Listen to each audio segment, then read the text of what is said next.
안녕하세요. 형제자매 여러분.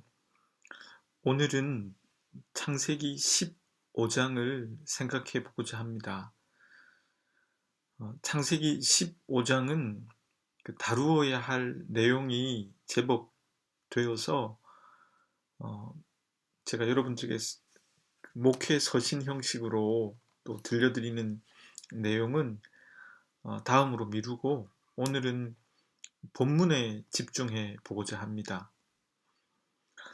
창세기 15장은요, 신약 성경에서도 많이 인용이 되는 대표적인 구약의 본문이고요. 바울도 이 부분을 인용했습니다. 그리고 루터와 같은 이 종교 개혁자들에게 큰 영감을 준 본문이 바로 이 창세기 15장입니다. 성경에 중요하지 않은 본문이 없겠지만 특히 창세기 15장은 그 중요도가 더한 본문이다라는 뜻이겠죠. 우선은 창세기 15장의 내용을 조금 요약 정리해 볼 필요가 있겠습니다. 하나님께서는 아브라함에게 먼저 다가가십니다. 다가가셔서 환상 중에 두려워하지 말라고 말씀하신 뒤에 하나님께서 누구이신지에 대한 정체성을 밝혀주시는데요. 첫 번째는 하나님은 방패이시다. 두 번째는 큰 상급이시다라고 이렇게 말씀하십니다. 그렇게 말씀하시니까 그 다음에는 이제 아브라함의 반응이 나오는데요. 아브라함은 이제 하나님께 자신의 그 자식 문제, 그러니까 상속할 자식이 없는 문제에 대해서 하나님께 말하게 됩니다. 그래서 이제 그 문제를 듣고 하나님께서는 아브라함의 몸에서 난 그 자식이 상속자가 될 거라고 말씀하시죠. 그리고 하늘의 별을 보여주시면서 그 약속을 확증해 주시게 됩니다. 아브라함은 이제 그걸 믿게 되는데요. 성경은 이제 그 믿는 것을 의로 여겼다고 기록됩니다. 그리고 이제 하나님께서는 가나안 땅을 주시겠다고 하십니다. 근데 이제 아브라함은 그것을 받은 것을 어떻게 믿을 수 있겠냐는 확증을 요청합니다. 아브라함 입장에서는 아직 그 가나안 땅에서 정착을 하고 있지만 안정적으로 많은 땅을 확보하고 있지 못한 상황이고 또 이제 그런 상황 속에서 하나님이 말씀하신 그 동서남북 곳곳에 땅을 주신다는 약속들이 아직은 다 이루어지지 않았기 때문에 이런 확증을 요청할 수 있는 것이죠. 이때 그 옛날에 약속을 확인하는 방법으로 쓰인 그 횃불 언약을 맺게 되죠. 그러니까 횃불이 재물에 쪼갠 그 고기 사이로 지나가게 하심으로 하나님께서는 이제 당신의 약속을 확증해 주셨다는 것이죠. 요건 조금 설명이 필요한데요. 요걸 이런 식으로 이제 서로 약속을 확증하게 됐었어요. 이제 만약에 이 약속을 깨트리는 사람은 그 재물이 중간에 쪼개졌듯이 그렇게 될 것이다. 이런 의미를 가지고 그 약속의 의미를 굉장히 이제 중요하게 생각하게 만드는 그런 이제 하나의 문화였던 것이죠.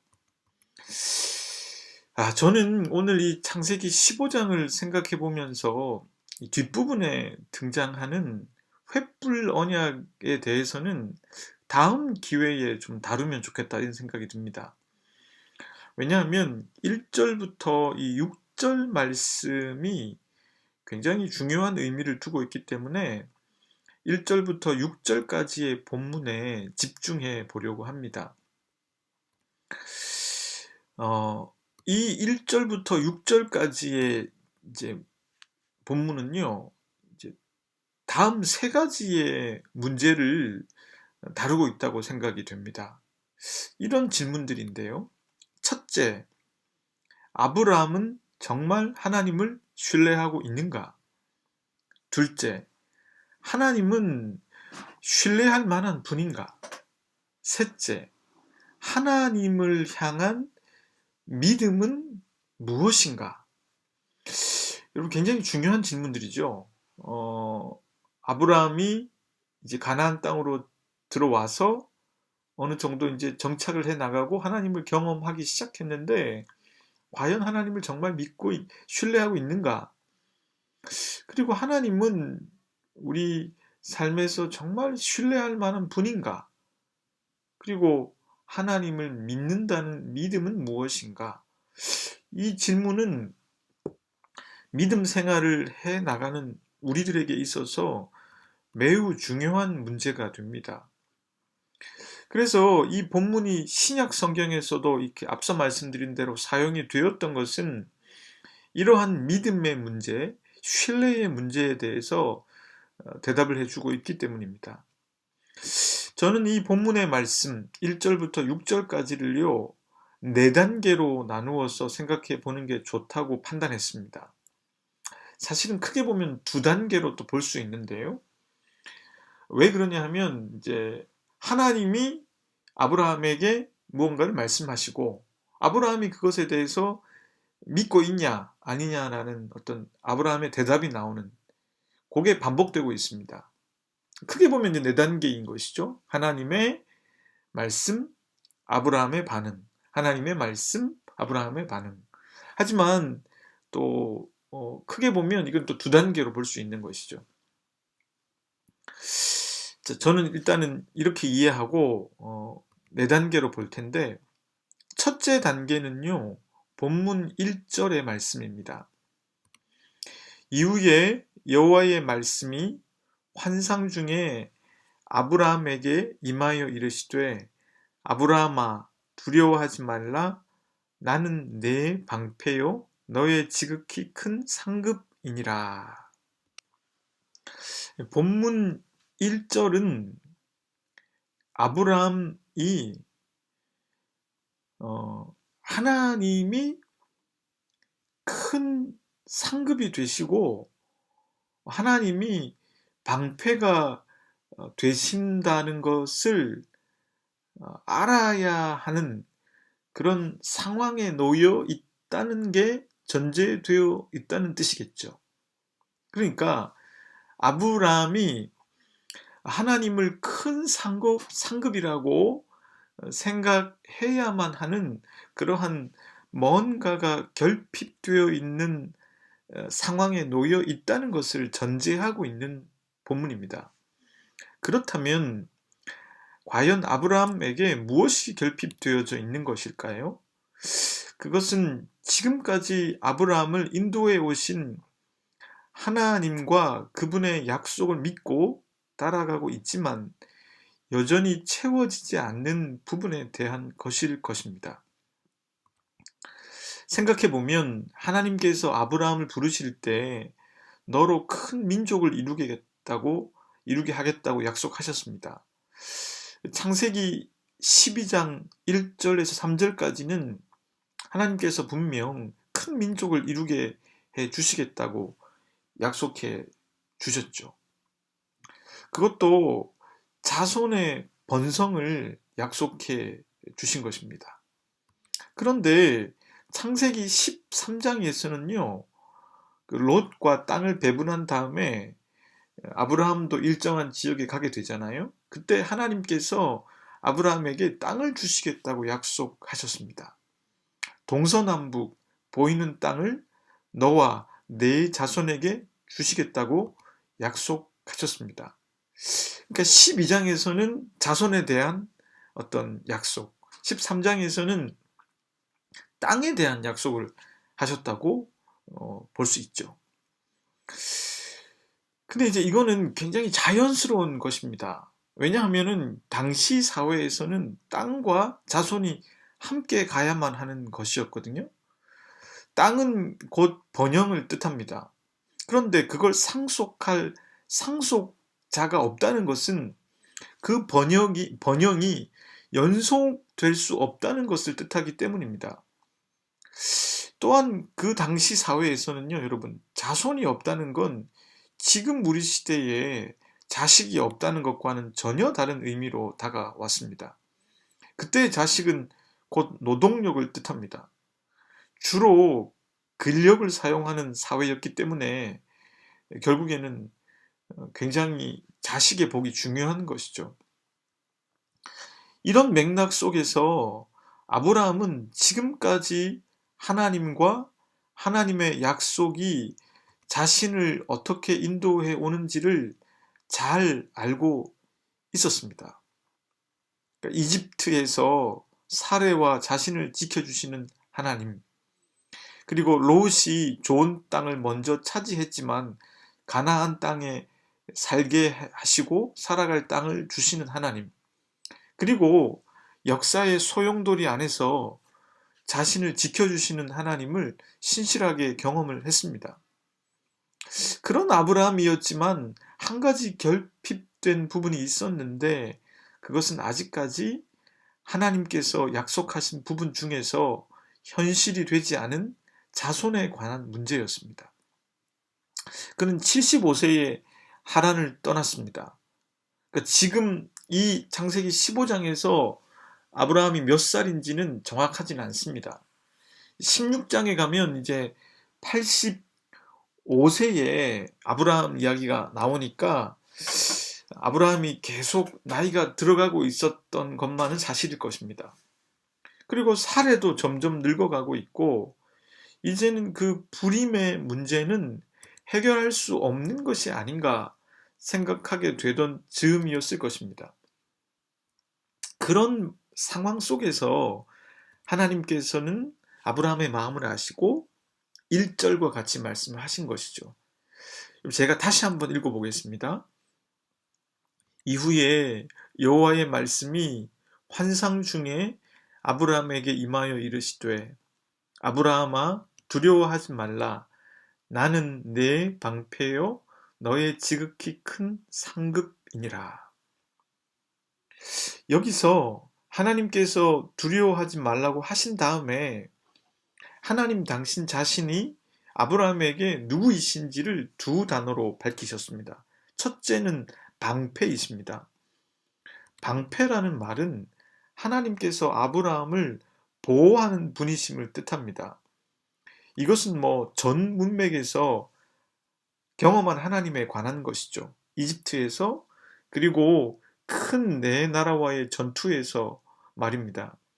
도저히 어려울 것 같은 상황과 전투에서 하나님께서 신실하시게 어떻게 자신을 지켜주시는지를 경험했기 때문에 아브라함에게 이 말씀은 이해되었을 것이라고 생각됩니다. 둘째는 큰 상급이라고 하셨습니다. 앞선 방패라는 단어에 비해 아브라함이 이 말의 의미를 잘 이해하기는 어려웠지 않을까 생각됩니다. 이 단어는요, 우리가 잘 이해해야만 하는 단어인데요. 상급으로 번역된 히브리어 사카르라고 하는 단어는요, 때로는 그 노동자가 일한 다음에 받는 싹을 의미하는 단어로 번역되기도 하지만, 그 정확한 뉘앙스는 어떤 일을 해주고 받는 마땅한 대가를 뜻하는 단어가 아닙니다.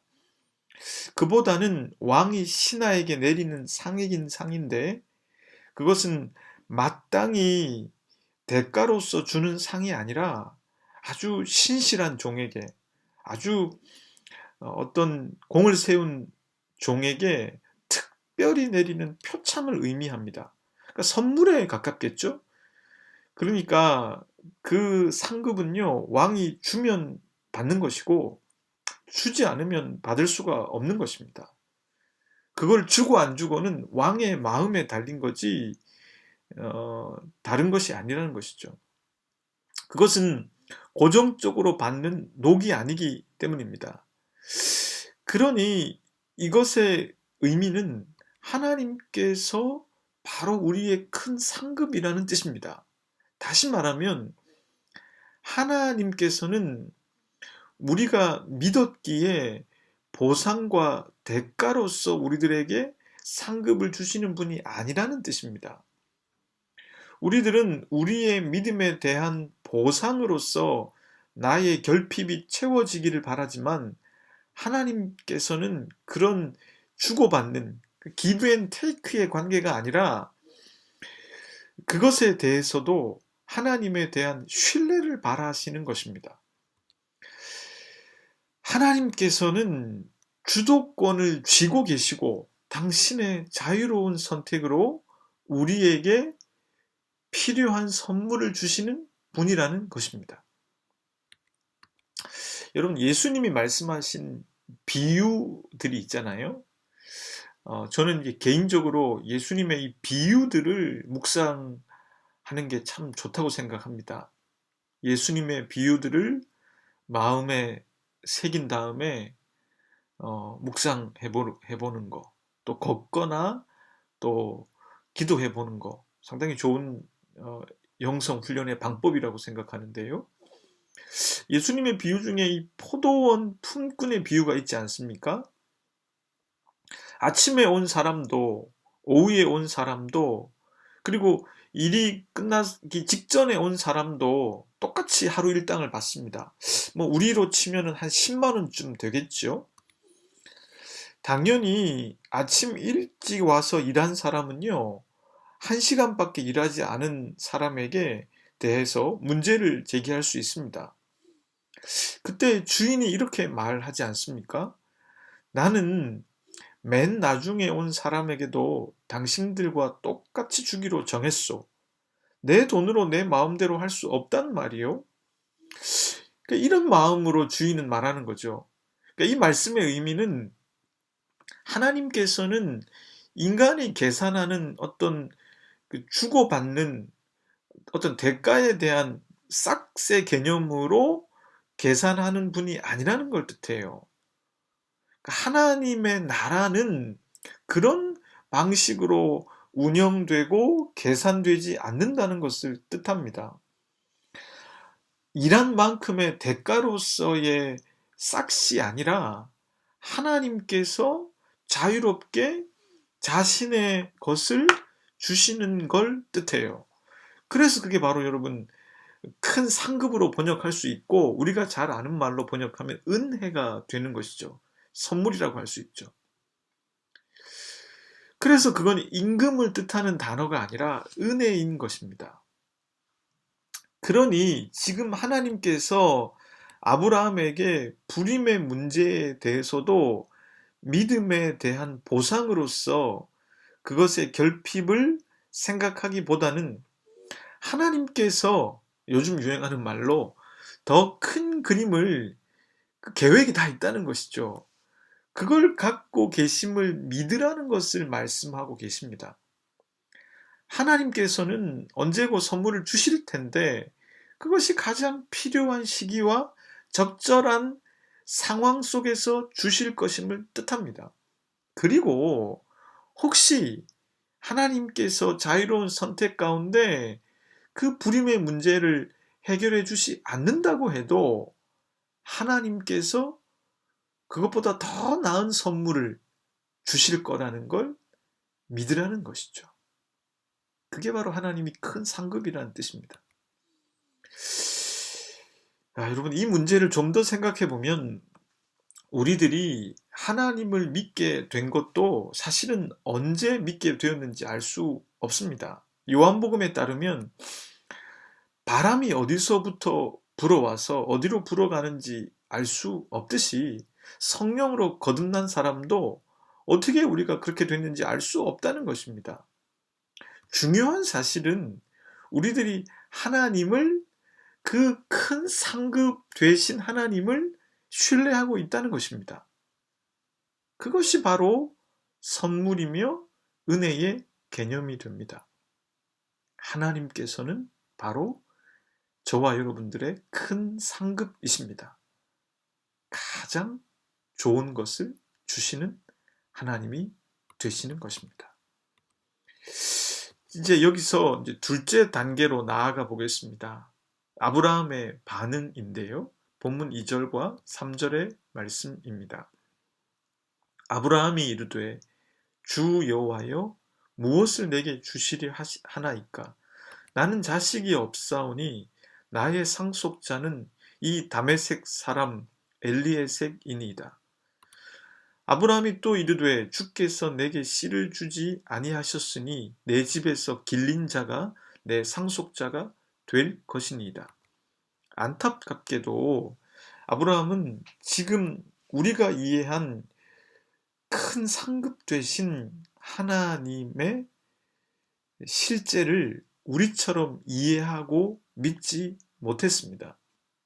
그는 하나님에 대한 신뢰를 드러내지 못했습니다. 그는 너무 빨리 자신의 현실로 돌아갔습니다. 그리고 당시 사회적 관례에 따라서 자식이 없을 때 종에게 상속하는 그 문화를 따르려고 합니다. 물론 그것이 하나의 방법이 되는 것은 사실이지만 하나님이 방금 말씀하신 큰 상급이신 하나님을 믿지 못하고 있다는 뜻입니다. 그가 믿지 못한 까닭은 무엇보다 눈에 보이는 현실에서 그것을 바라보고 있기 때문입니다. 사례와 자신의 나이가 계속 들어가고 땅은 그리고 소유는 조금씩 생기고 있는데 그것을 상속할 상속자는 기미조차 보이고 있지 않기 때문입니다. 결국 믿음이라는 것은 하나님과 하나님의 약속을 믿지만 현실 속에서 여전히 성취되지 못한 결핍된 영역들에 대해서 어떤 태도를 취하는가 하는 문제입니다. 우리들에게도 이것이 적용됩니다. 하나님과 하나님의 약속을 믿지만 우리들에게 그 약속이 성취되지 못한 영역들이 너무나 많습니다. 경제적인 부분, 인격적인 부분, 영적인 부분, 관계적인 부분, 그리고 가정적인 부분들까지 말입니다. 우리들은 하나님과 그분의 약속을 신뢰하지만 여전히 현실은 그 약속과 너무 괴리를 갖고 있는 것처럼 보이기도 합니다. 아브라함은 아직 온전히 하나님을 향한 믿음이 없기에 하나님을 신뢰하지 못하는 사람의 모습을 보여줍니다. 그리고 하나님이 과연 신뢰할 만한 존재인가에 대해서도 의문을 제기하는 사람의 모습을 보여줍니다. 저는 개인적으로 이런 아브라함의 모습이 좋습니다. 어찌 인간이 하나님을 온전히 신뢰할 수 있겠습니까?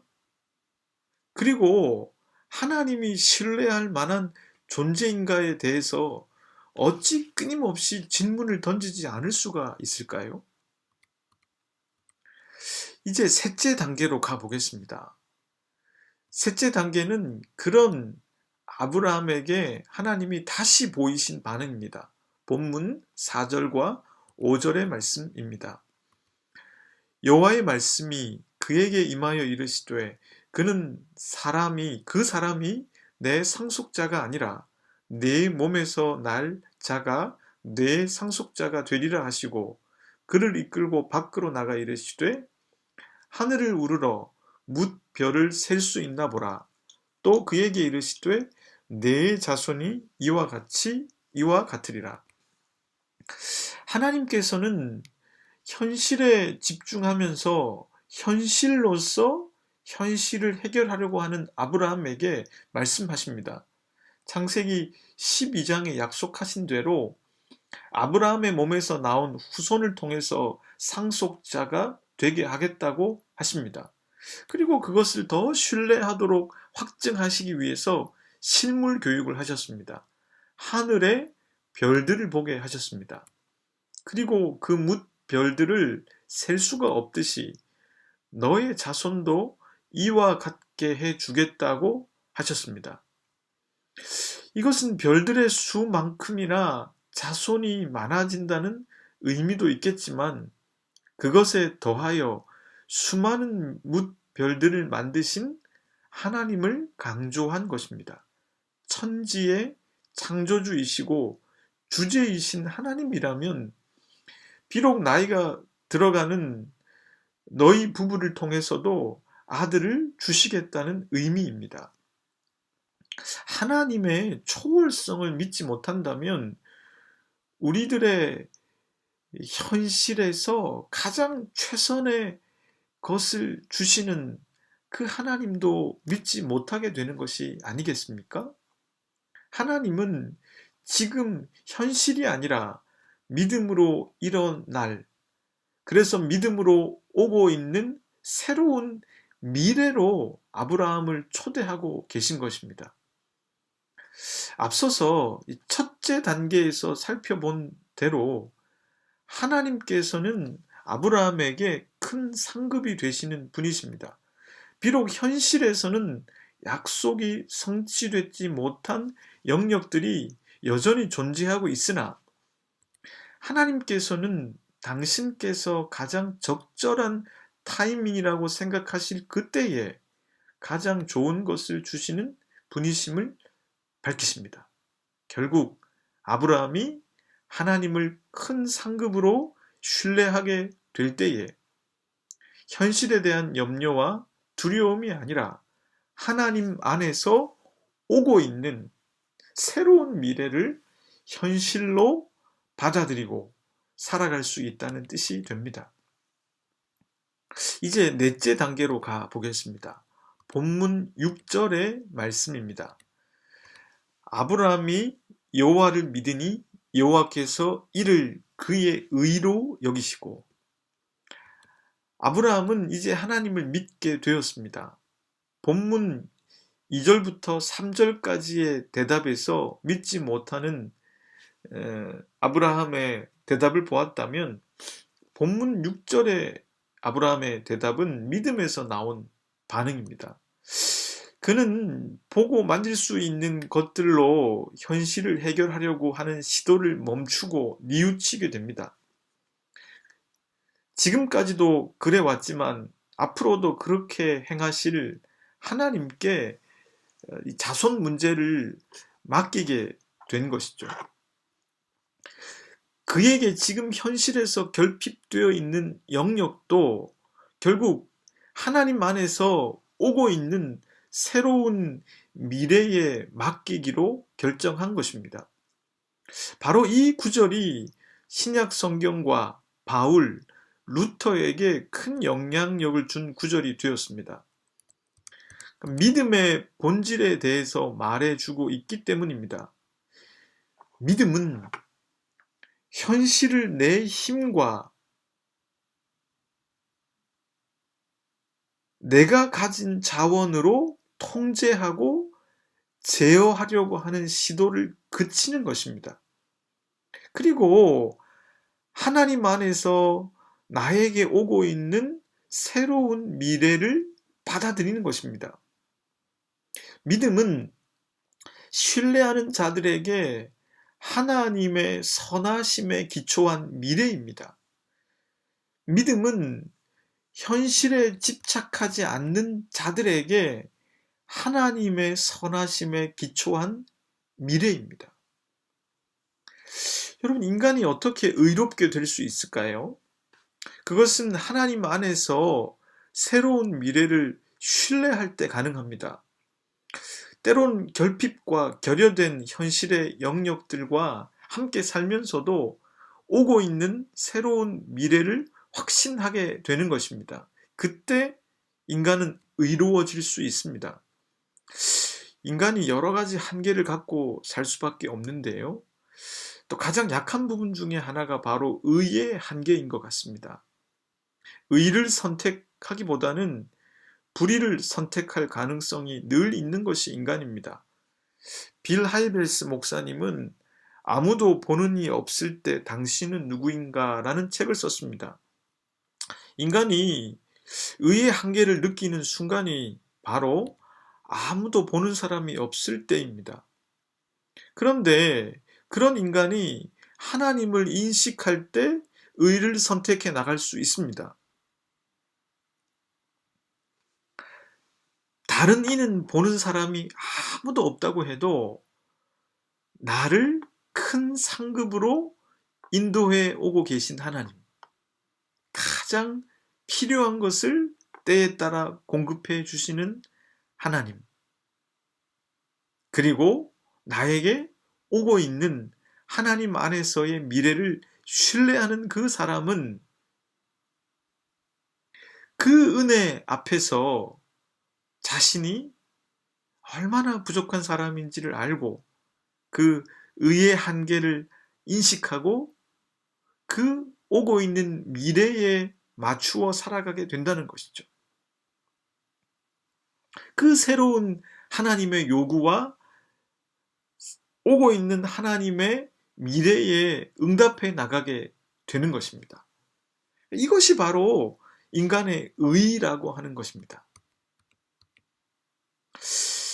이제 여러분 말씀을 한번 정리해 보겠습니다. 창세기 15장은 아브라함이 정말 하나님을 신뢰하고 있었는가에 대해서 질문을 던져보게 합니다. 그리고 하나님은 정말 신뢰할 만한 존재인가에 대해서 질문을 던지게 합니다. 그리고 그것에 대한 대답이 바로 믿음이라는 것을 알게 됩니다. 믿음은 나의 전인격적으로 나를 하나님께 맡기는 것입니다. 비록 현실에서는 여전한 결핍과 믿음으로 말미암은 어떠한 드라마틱한 변화가 생기지 않아도 그 믿음으로 나에게 오고 있는 새로운 미래를 보는 것입니다. 그리고 그 믿음으로 하나님을 신뢰하게 됩니다. 그리고 그 믿음으로 하나님이 정말 신뢰할 만한 분이구나라는 것을 깨닫게 됩니다. 믿음이 바로 열쇠인 것이죠. 믿음으로 우리는 하나님을 신뢰하게 되고, 믿음으로 하나님이 신뢰할 만한 분이라는 걸 알게 됩니다. 이런 믿음이 저와 형제자매 여러분들에게 있기를 바랍니다. 이제 다 함께 기도하겠습니다. 사랑하는 하나님, 저희들이 하나님 주시는 가장 좋은 은혜와 상급들을 경험하기를 원합니다. 하나님이 가장 적절한 타이밍에, 가장 적절한 때에 우리들에게 결핍되어 있는 부분들을 채우실 것을 믿음으로 신뢰합니다. 그리고 저희들은 그것을 믿음으로 말미암아 의에 이르게 됩니다. 믿음이 있을 때 하나님을 인격적으로 신뢰하게 될 것이고, 하나님이 얼마나 믿을 만한 존재인지를 깨닫게 될 것입니다. 저희들에게 현실을 넘어서서 우리들에게 오고 있는 하나님 안에서의 미래를 바라보고 믿을 수 있는 믿음을 주시옵소서. 나의 어떠함에 상관없이, 때로는 한없이 부족할 때에도 우리를 사랑하시고 우리에게 베푸시는 하나님의 은혜가 여전히 우리에게 와 있음을 기억하고, 그 은혜 안에서 저희들이 하나님을 믿어갈 수 있게 도와주시옵소서. 한 주간의 우리의 삶을 도와주시고 저희들이 힘을 내볼 수 있게 도와주시옵소서. 예수 그리스도의 이름으로 기도드립니다. 아멘.